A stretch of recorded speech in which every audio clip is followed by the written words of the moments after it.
ఎన్నో పుస్తకాలు చదివారు. అంతకంటే ఎక్కువగా 4-5 తరాల పెద్దలను, లక్షలాది ప్రజల జీవితాలను ప్రత్యక్షంగా చదివారు. ప్రజల జీవితాలను ప్రతిబింబించే లెక్కలేనన్ని కథనాలు రాశారు. తెలుగు ప్రజలు మెచ్చే ఈనాడు దినపత్రిక విశాఖ ఎడిషన్ ఆరంభించిన రోజుల్లో పెందుర్తి డేట్ లైన్ కు మొట్టమొదటి విలేకరి ఆయన. ఫలితం ఆశించకుండా పనిచేయడం, ప్రజల బాధను తన కష్టంగా భావించి బడుగు బలహీన వర్గాల వారికి ఆపద్బాంధవునిగా శక్తికి మించి పనిచేశారు. నిష్కామ కర్మకు నిర్వచనంగా వెలుగొందారు. ఏ ఇంట్లో విన్నా మా వెంకట సూరన్న అనే అభిమానులే ఎక్కువ. కష్టమంటే కరిగిపోయే మనసు ఆయనది. అంత గొప్ప మనిషి అకస్మాత్తుగా దూరమైతే ప్రజలు ఎంతగా ఆవేదన చెందుతారో చెప్పక్కర్లేదు. ఆ మహానుభావుడే దాడి వెంకట సూర్యనారాయణ. విశాఖలో పెందుర్తి ఈనాడు వెంకట సూరిగా మంచి పేరు ప్రఖ్యాతులు సంపాదించుకున్న మానవతావాది. 4 దశాబ్దాల పాటు ఈనాడు దినపత్రికకు, ఆ పత్రిక ద్వారా ప్రజలకు ఎనలేని సేవలందించారు. వార్తలు రాయడమే కాదు, ప్రజల అభిమానాన్ని సంపాదించుకున్నారు. ఈనాడు వెంకట సూరి భౌతికంగా దూరమైన తరుణంలో బుధవారం ఆయన స్వగ్రామం చింతలగ్రహారంలో జరిగిన సంస్మరణ సభకు అనేక మంది అభిమానులు విచ్చేశారు. వెంకటసూరి గొప్పతనాన్ని అంతా స్మరించుకున్నారు. వెంకటసూరి గొప్ప మానవతావాది అని అంతా కొనియాడారు. ప్రతిఫలం ఆశించకుండా సేవలందించే వారిని తలుచుకున్నారు. మాకు ఫలానా సాయం చేశారని కొంతమంది చెప్పుకుంటే, మాకు కష్టాల్లో నిలబడ్డారని మరికొందరు వారి అనుభవాలను గుర్తు చేసుకున్నారు. తాను చేసిన మేలుతో ఆయా కుటుంబాల్లో సంతోషాన్ని, ప్రేమను, అభిమానాన్ని పొందాలని వెంకటసూరి తప్పించేవారని తలుచుకున్నారు. ఆయన ఈనాడు విలేకరిగా 4 దశాబ్దాల అనుభవంలో ప్రజల అభిమానాన్ని మాత్రమే కూడబెట్టుకున్నారని గుర్తు చేసుకున్నారు. చింతలగ్రహారం గ్రామం వెంకటసూరికి జన్మనిచ్చి పుణ్యం చేసుకుందని ఆ గ్రామస్తులు వెంకటసూరి కీర్తిని కొనియాడారు. ఇంతకంటే మంచి బాధ్యతలు అప్పగించడానికి ఆ భగవంతుడు వెంకటసూరిని తీసుకువెళ్లాడని భావించాలని పలువురు ధ్యానులు అభిప్రాయపడ్డారు. ధ్యాన వేడుకల విజయవంతానికి వెంకటసూరి అందించిన సహకారాన్ని వీరు కొనియాడారు. తన తాతయ్య అలనాటి ఎంపీ ద్రోణంరాజు సత్యనారాయణతో వెంకటసూరికి ఉన్న అనుబంధాన్ని సీనియర్ నాయకుడు ద్రోణంరాజు శ్రీవాత్సవ్ గుర్తు చేసుకున్నారు. ప్రభుత్వ విప్ గణబాబు, మాజీ ఎమ్మెల్యే అన్నంరెడ్డి అదీప్ రాజ్, జడ్పీ మాజీ ఫ్లోర్ లీడర్ రెడ్డి నారాయణరావు, మాజీ కార్పొరేటర్లు సెరగడం చిన్నప్పలనాయుడు, మొమ్మన దేముడు, మాజీ ఎంపీపీ కాళ్ల వరలక్ష్మి, మాజీ సర్పంచ్ ఆళ్ల తాతారావు తదితర ప్రజాప్రతినిధులు, మాజీ ప్రజాప్రతినిధులు, అనేక మంది రచయితలు, కళాకారులు, పాత్రికేయులు, ప్రజా సంఘాల ప్రతినిధులు, ధ్యానులు, యోగులు వెంకటసూరి విలువలను స్మరించుకున్నారు. వెంకటసూరి ఆత్మకు శాంతి చేకూరాలని కోరుతూ ధ్యానం చేశారు. వెంకటసూరి రచయిత వెంకటసూరి అన్నటువంటి జర్నలిజం పత్రికేయుడు వెంకటసూరి బహుమూలు వచ్చిన వ్యక్తి రాలేడు, రాబోడు. అదే మొదటి సత్యం. అది ఇప్పుడు కూడా సత్యం. ఆ సత్యం ఎప్పుడు ఎదుగుతూనే ఉంటుంది. ఎప్పుడు కూడా వెంకటసూరి గారే ప్రసాద్ ఫోన్ చేశావా, ఫస్ట్ పాయింట్ ఫోన్ చేశావా, అదే రెండో పాయింట్ అప్పుడేం కావాలా, ఎవరైనా అడుగుతారో చెప్పండి. ఈ రోజు సొంతంలో ఉన్నారు, సొంత అక్కశైలు ఉన్నారు, సొంత మనుషులు ఉన్నారు. ఇంకా చెప్పాలంటే ముందుకెళ్తే బాగోద్ది అని అంత మనుషులు ఉన్నప్పుడు కూడా ఎవరైనా సరే మన ఇంటికి వెళ్తే ఎవరైనా సరే ఒక 50 కోట్ల ఆస్తులు కూడా మనం ఉన్నారు, తక్కువ వాళ్ళు కూడా ఉన్నారు. ఎవరైనా భోజనం చేసుకోవాలని అడుగుతారా, 100 రూపాయలు కూడా కావాలని అడుగుతారా? ఆయనకి మనకి ఏం సంబంధం అంటే ఆ ఏం ట్రావెల్ చేసి మొట్టమొదటి వచ్చి భోజనం కావాలా, భోజనం తిన్నారా, ఇంకా అప్పుడు కావాలా, మంచి ఏం కావాలా, రెండే కదా కావాలి. ఆ రెండు కూడా ఉన్నా లేకపోయినా సరే ఇచ్చేసేవాడు. నాన్నగారితో ఇంకా ముఖ్యంగా తాతగారితో కూడా ఎక్కువ అనుబంధం ఉంది. ఇప్పుడే మా మామయ్య కూడా చెప్తున్నారు, ఆయన ఏదైతే ఈనాడులో పనిచేశారో ఆ రోజులు ఇప్పుడంటే మనకి వాట్సాప్లు అన్ని ఫేస్బుక్లు ఇమీడియట్ గా న్యూస్ అనేది తెలుస్తుంది. కానీ ఒక 30 ఏళ్ళు 40 ఏళ్ళ క్రితం ఇప్పుడైతే వాళ్ళు రిపోర్టర్స్ గా స్టార్ట్ అయిన రోజుల్లో వాళ్ళు పడిన కష్టం, లేకపోతే వాళ్ళు ఓ న్యూస్ ని ఒక రాజకీయ నాయకులకి వాళ్ళకున్న సంబంధాలు అవన్నీ కూడా చాలా హెల్తీగా ఉండేవి. తాతగారికి ఎన్నోసార్లు ఏదైనా ఇంపార్టెంట్ న్యూస్ ఏదైనా చెప్పాలన్నా, లేదు రేపు పొద్దున్న పేపర్లో ఎలా వేయాలి, ఏంటి దానివల్ల ఇంపాక్ట్ ఏంటి, ఇలాంటివన్నీ కూడా వాళ్ళు కూర్చొని మాట్లాడుకోవడం. అలాగా మాకు ఇక్కడ ఎంతో సత్సంబంధాలుగా వీళ్ళ కుటుంబంతో అవడం జరిగింది. తర్వాత నాన్నగారితో కూడా అదే సంబంధాలు మెయింటైన్ చేశారు. ఈరోజు నేను ఎప్పుడైతే రాజకీయాల్లోకి వచ్చానో నన్ను కూడా చాలా ప్రోత్సహించి ఎప్పుడు కనిపించినా సరే సొంత కొడుకులాగా ఆయనకున్న ఎక్స్పీరియన్స్ తో పొలిటికల్ గైడెన్స్ కూడా ఇస్తుండేవారు. అలాంటి మనిషి ఈ రోజు మన మధ్యలో లేకపోవడం నిజంగా చాలా బాధాకరం. వెంకట సూర్యనారాయణ గారికి జన్మనిచ్చి పుణ్యం చేసుకుంది ఈ చింతలగ్రహారం గడ్డ. లక్ష్మీదేవి రామనాయుడు గారి కడుపును పుట్టి ఈ గ్రామానికి వన్ను తెచ్చాడు వెంకట సూర్యనారాయణ. ఎవరు సమస్య వచ్చినా తన సమస్యగానే భావించి తన కుటుంబంలో ఒక సభ్యుడు, ఒక అన్నయ్యగా, ఒక తమ్ముడుగా నా దగ్గరికి అర్థించడానికి వచ్చాడనే భావంతో ప్రతి విషయానికి, సమస్యకి, ప్రతి సమస్య పరిష్కార మార్గాలు వెతికేవాడనమాట. అంతటి గలప దాడి వెంకట సూర్యనారాయణ గారు దక్కించుకున్నారు. ఒక కళాకారుడిగా ఈ గ్రామానికి చాలా చేశాడండి. ఎక్కడైనా ఒక సాంఘిక నాటకం చూశాడంటే అది మన గ్రామంలోకి వచ్చేయాలి. ఎక్కడైనా పౌరాణిక పద్యాలతో నాటకం ఉందంటే అది మన గ్రామంలో పెట్టాలి. హాస్యభరితంగా ఎక్కడైనా బుర్రకలు వేస్తున్నారంటే అది ఏదో ప్రోగ్రామ్ లో మన చింతలగ్రహారం గ్రామంలో అది ప్రదర్శించాలి. ఈ కొత్త ప్రాంగణంలో ఏ కొత్త రంగస్థలి వచ్చినా ఆ కార్యక్రమాలన్నిటికీ కూడా వన్నీ తెచ్చి గ్రామంలో పరిచయం చేసిన కనుక శ్రీ దాడి వెంకట సూర్యనారాయణ గారికి దక్కింది. ఈనాడు మన మధ్య ఆయన లేకపోవచ్చు. 10 మంది బాధల్లో కూర్చున్నారంటే ఆ మధ్యలో నవ్వుల వర్షం కురిపించేవాడు. తనకి ఎన్ని బాధలు ఉన్నా సరే అందరితో నవ్వుతూ నవ్విస్తూ ఉండేవాడు. అదిగో వస్తున్నారా వెంకట సూరన్న మనకి నవ్వుల బండి అంటే ఎంతో ఆనందంగా ఉండేది. మరి ఆ నవ్వుల బండి మనల్ని వదిలి వెళ్ళిపోయిన ఆయన జ్ఞాపకాల నీడలో మనందరం ఉండాలి. ఆ కుటుంబానికి ధైర్యం చెప్పి మరి మంచి మార్గంలో వాళ్ళ కుటుంబం కూడా చక్కగా ఆయన ఆదర్శంగా తీసుకొని నడిచి వెళ్ళాలని కోరుకుంటున్నాను. సంపాదన అంటే ప్రతి ఒక్కరూ సంపాదిస్తారు. మేడలు, మిత్తులు, కార్లు పుడుతూనే ఉంటారు. కానీ సంపాదనకి ఆయన పేరు ప్రఖ్యాతులకి ఎక్కువ ఘనత చెందారు. ఎందుకంటే రాశి కంటే వాసికే ఎక్కువగా ఆయన ప్రాధాన్యత ఇచ్చారు. నాకు డబ్బొద్దు, ధనమొద్దు, నా గురించి 10 మంది చెప్పుకుంటే చాలు, నా గ్రామం ఉప్పొంగిపోతే చాలు అని గర్వంగా చెప్పుకున్నటువంటి వ్యక్తి శ్రీ దాడి వెంకట సూర్యనారాయణ గారు. ఈ రోజు ఆయన మన మధ్య లేకపోయినా ఆయన జ్ఞాపకాలు మనకి పూర్తిగా మనతోనే ఉంటాయి.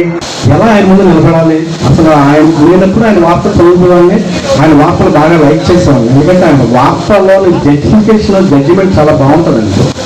ఒక వార్తను ఏ యాంగిల్లో రాయడం అనేది ఒక విలేకరికి ఉండవలసిన మొదటి లక్షణం. యాంగిల్ జస్టిఫికేషన్ అనేది మెయిన్ వార్తకి. ఆ జస్టిఫికేషన్ అనేది ఆయన పుట్టుకతో ఉద్దుపాలతో వచ్చేసిందండి. అందుకే ఆయన వార్తలను చాలా ఇష్టపడేవాళ్ళు.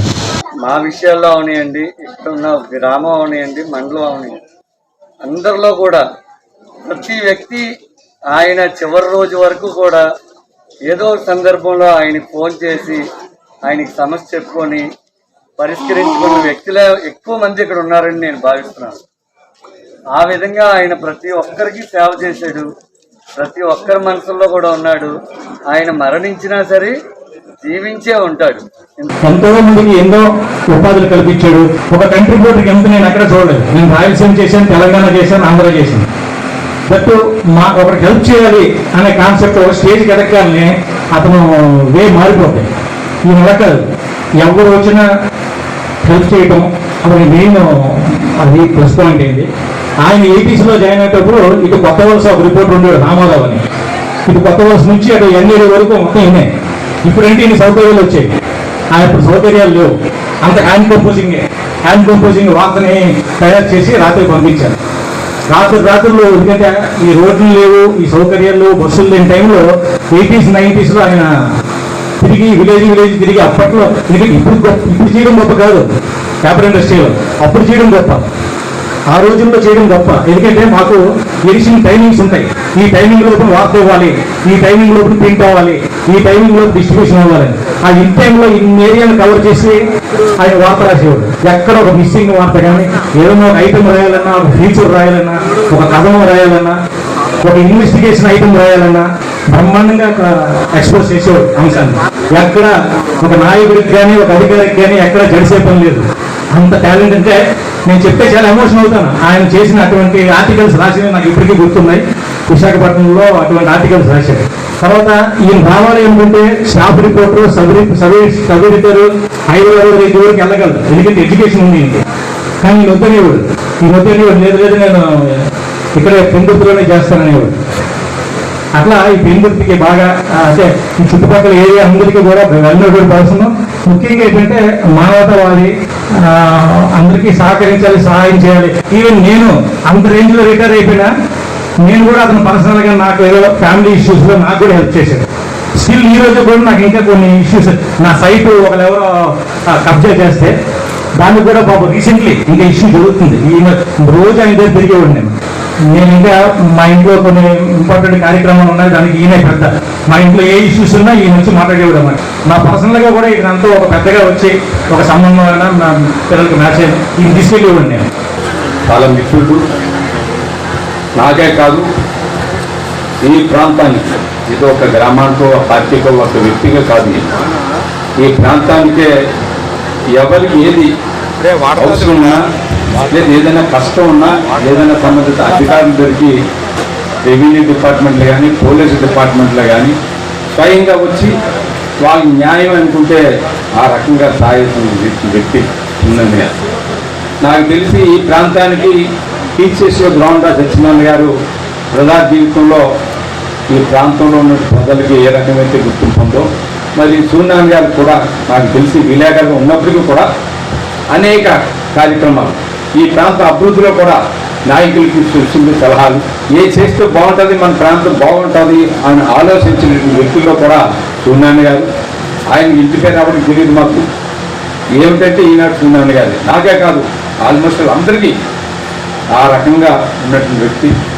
నేను సర్పంచ్ ఎంపీపీగా చేసేటప్పుడు ఆయన సేవలు చాలా మాకు ఆయనే మోడల్ సపోర్ట్గా మాకు బ్యాక్గ్రౌండ్ కానీ అన్నీ చేయడం. ఏదైనా అందరికీ సహకరించేవాడు వెంకటసూరి. 2 సంవత్సరాలు ఇక్కడ నేను పెన్షన్స్ ఇచ్చానండి. ఇచ్చినప్పుడు అన్నయ్య పంచాయతీలు కూర్చుంటే నెట్ రాదు రా, నా ఇంటికి వచ్చి నెట్ నేను ఇస్తాను, ఇక్కడ నెట్ ప్రొవైడ్ చేస్తానని ఇక్కడే ఇచ్చేవాడు. పెన్షన్లు 2 సంవత్సరాలు ఇక్కడే ఇచ్చాను. ఎప్పుడు వచ్చినా భోజనం చేయమండం, ఇంకా అన్ని రకాలుగా ఎప్పుడు అన్నయ్య అన్నమాటే కదా, వేరే మాట ఉండేది కాదు. వెంకటేశ్వర కోసం చెప్పాలనుకుంటే మా ఫ్యామిలీ కొన్ని కారణాల వల్ల కొంత కష్టాల్లో ఉన్నప్పుడు కొంతమంది వాళ్ళు మా కష్టాలు అనుభవించాం, మా కుటుంబం.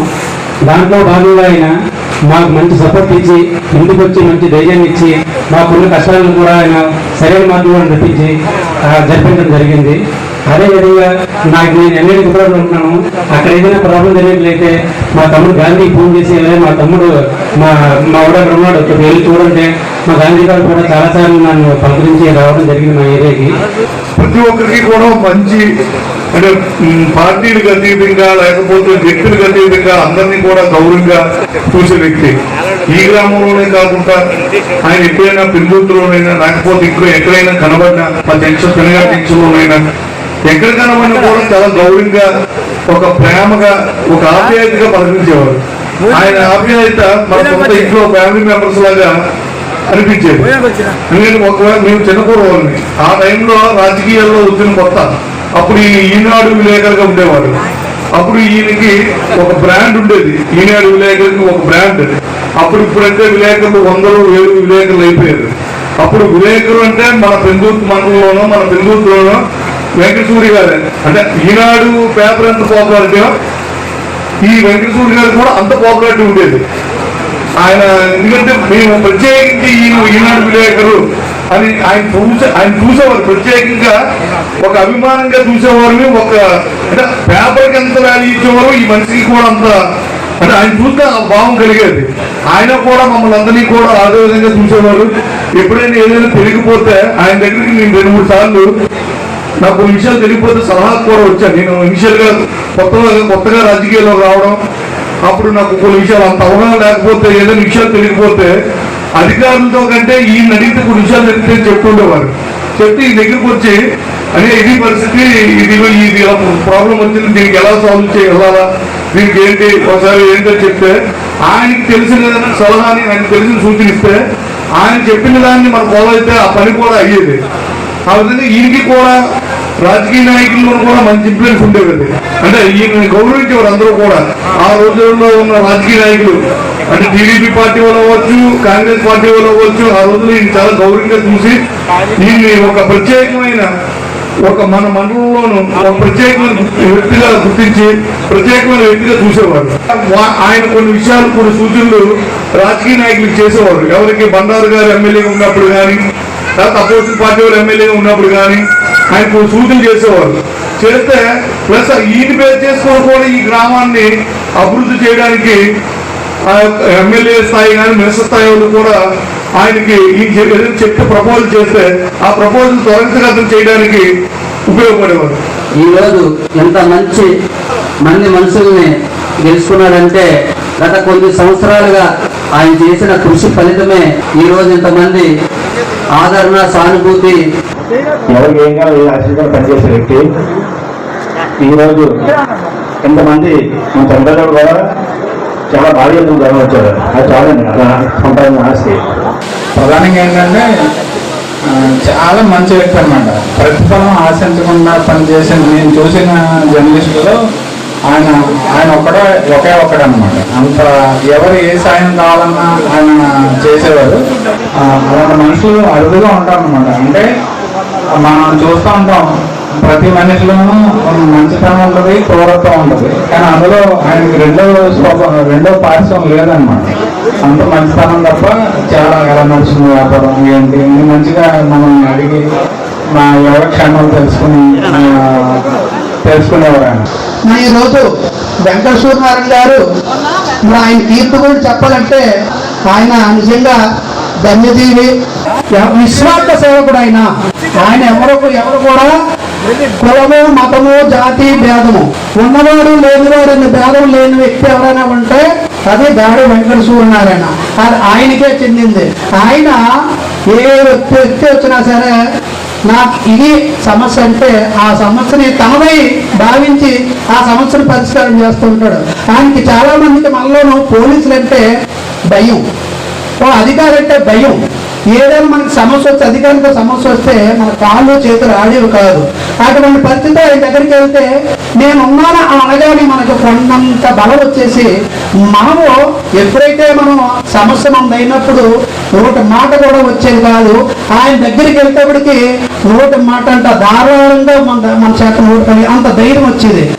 ఆయన యొక్క దిశానిర్దేశానికి సంబంధించి ఎంతో అద్భుతంగా ఉన్నత లోకాల్లో మిగిలిన పని చేయడానికి ఆయన వెళ్ళారు. ఖచ్చితంగా ఈ లోకం నుంచి తన పనిని పూర్తి చేసుకుని ఇంకా ఇలాంటి ఎన్నో లోకాలు ఉన్నాయి. ఆ లోకంలో తన పనిని తాను చేయడానికి చాలా కంప్లీట్ మ్యాన్ లాగా మనం తీసుకోవచ్చు ఆయన జీవితాన్ని. ఇంతమంది మాట్లాడారు ఈరోజు ఆయన చేసిన మంచి గురించి. అమ్మ వచ్చి ఏదైనా తీసుకుని వెళ్ళండి అని చెప్పి పిలవడమే తప్పించి అమ్మ అన్నదానికి వేరే ఇంకొక పిలుపు ఎప్పుడు కూడా ఆయన నోట్లోంచి వెళ్ళలేదు మీ అందరం కూడా. సో అంత గౌరవప్రదంగా భూమి మీద తన యొక్క యాత్రని పూర్తి చేసుకుని అద్భుతంగా ఎంతో ఆనందంగా ఆయన ఉన్నత లోకాలకు చేయడానికి. ఈ రోజు నేను ఏ ప్రాజెక్ట్ నుంచి అయినా ఎక్కడికైనా బయటకు వెళ్ళాను అంటే ఇక్కడ బస్సు దగ్గర నుంచి దిగే ఆటో వరకు ఆ గ్రామంలో ఎవరు మిమ్మల్ని రిసీవ్ చేసుకుంటారో అన్ని ఏర్పాట్లు ఆయన చేయడం అనేది మాకు చాలా గర్వంగా ఉండేది. ఈ ప్రాజెక్ట్ లో మేము ఎంత వర్క్ చేసాము అంటే అది మా గొప్పతనం కాదు, వెంకటేశ్వర బావవర్తాలట ఆ గొప్పతనమే. ఎప్పుడు ఏ క్షణంలో ఇంటికి వచ్చినా ముందు తిన్నా అడుగుతూ ఉండేవారు. రీసెంట్లీ లాస్ట్ తన ఎండింగ్ స్థాయిలో కూడా తన శరీరం కోసం కాకుండా ఇంటికి వచ్చిన వారికి తిండి పెట్టడం ఆయన యొక్క లక్ష్యం అంటారు. అందులో మొన్న నైట్ కూడా ఆయన వచ్చే ఆయనకి బాగుంటాయిలో అమ్మ భోంచే ముందు భోంచే తర్వాత నేను చేస్తానని చెప్తూ ఉండేవారు. ఆయన చేసే సేవ మామూలుగా కాదు, ఎప్పుడు ఆలోచిస్తూ ఉండేది బాగా అంత బాగా చేస్తున్నారు, ఇంత కుటుంబంలో ఆయన ఎన్ని పైసలు సంపాదించలేదని. కానీ ఈ రోజు అనిపిస్తుంది నాకు ఇంతమంది ఆయన యొక్క గొప్పతనాన్ని చాటి చెప్పుతుంటే నాకు ప్రత్యక్ష ఇంకా ఇప్పటికే ఏడుపు వస్తూనే ఉంది. అంతమందిలో ఆయన ప్రతి హృదయంలో కూడా ఆయన ఉన్నారు. ఈ చంద్రప్రహారం గ్రామమే కాదు, అలా ఎన్నో గ్రామాల్లో పెన్నుర్తి మండలం అంతా ఆయన చాలా గర్వంగా చెప్పుకునే వెంకటేశ్వర గారు ఈరోజు బయటికి లేకపోయినా ఎప్పుడు ఆయన చేసి సేవలు ఎప్పుడు అందరి మనసులోనే ఉంటాయి. నాకు కానీ మా ఫ్యామిలీ అందరికీ కూడా అన్నయ్య ఇది ఉంది, ఈ సలహా ఏం చేస్తే బాగుంటుంది, ఏ విధంగా అయితే మనం సొసైటీలో ఉండాలి అంటే మెలకువలు నేర్పించినటువంటి గురువు అని చెప్పొచ్చు. నాకు ప్రత్యేకించి నాది మా పరిస్థితిలో ఉండింది. నేటి నేను లాయర్ని 20 సంవత్సరాలు పెట్టి లాయర్ని గవర్నమెంట్ లాయర్గా కూడా చేశాను. ఏదైనా ఇది మంచి పద్ధతి, ఇది చెడు పద్ధతి అనేటువంటి ఒక చక్కటి మార్గదర్శకుడిగా మా అందరికి కూడా నిలిచినటువంటి వ్యక్తి దాడి వెంకటసూర్యనారాయణ గారు. మేము సొసైటీ మూవ్మెంట్లో కంటే ధ్యానంలోకి శాఖాహారంలోకి వచ్చి 25 సంవత్సరాలు అయింది. ఈ 25 ఏళ్లలో ఎన్నెన్నో కార్యక్రమాలు చేస్తున్నప్పుడు శ్రీ వెంకటేశ్వర అన్నయ్య గారు మాకు ఎన్నో హెల్ప్ చేసేవారు. అప్పాజీ గారు, అలాగే అప్పాజీ గారు అంటే మా మామగారు 1,00,000 మంది స్టూడెంట్కి ధ్యానం చెప్పినప్పుడు ఆ కార్యక్రమాలు కానీ ఆయన ఒక జర్నలిస్ట్గా ఆయన ఏ హెల్ప్ చేయాలో ఆయన ఎప్పుడు ముందుండి చేసేవారు. అలాగే 2011 సింహాచలం బ్యాక్ సైడ్ 30 ఎకరాల భూమిని మనం లీజుకి తీసుకొని దానిలో యజ్ఞం చేశాము. లక్షలాది మంది వచ్చారు ప్రపంచవ్యాప్తంగా. దానికి కూడా అన్నయ్య ఎంతో సపోర్ట్ చేసి ప్రతి కార్యక్రమాల్లో ఆయన నిలబడి ఉండేవారు.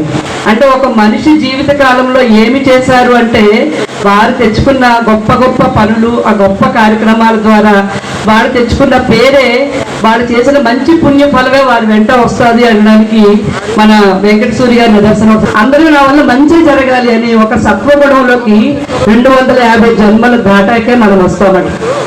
అప్పుడు మాత్రమే మనకి భక్తి పట్ల, భగవంతుడి పట్ల నేనెవరు అనే ప్రశ్నలు, మనం ఏం చేయాలనే ఒక ఆలోచన, ఇవన్నీ కూడా మనకి ఆ 250 జన్మల తర్వాత స్టార్ట్ అవుతాయి మనకి. కాబట్టి ఎవరెవరైతే ఆ భక్తిలో కానీ ఆధ్యాత్మిక శక్తిలో కానీ ముందుకు వచ్చామంటే అన్ని జన్మల సీనియారిటీ మనం పొందామని అర్థం. కాబట్టి అలాంటి ఒక గొప్ప జన్మని మన వెంకటేశ్వరి గారు తీసుకున్నారు. ఆయన తెలిసిన సత్యం అనిపించింది, హృదయానికి ఏమనిపించిందో అది సేవ అనే రూపంలో ఏది ఆశించకుండా, నిష్కామ కర్మని ఎప్పుడు అంటారు, ఏది ఆశించకుండా చేయడాన్ని నిష్కామ కర్మ అంటారు. ఆయన నిష్కామ కర్మ భగవద్గీతలో కూడా శ్రీకృష్ణ పరమాత్మ చెప్పారు. నిష్కామ కర్మ చేసినప్పుడు మాత్రమే ఆ పుణ్య ఫలం అనేది ఉంటుంది. ఏది ఆశించకూడదు, ఇది మంచి, ఇది నాకు దీనివల్ల ఇంత కలిసి వస్తుంది, ఇంత లాభం వస్తుంది అని ఆశించకుండా చేసేది నిష్కామ కర్మ. దానిని ఆయన ఎంతో అద్భుతంగా చేశారు. వెంకటపుల రచయిత వెంకటలో అన్నటువంటి జర్నలిజం పత్రికేయుడు వెంకటపురాలని బహుమూలు వచ్చిన వ్యక్తి రాలేడు, రాబోడు. అది మొదటి సత్యం.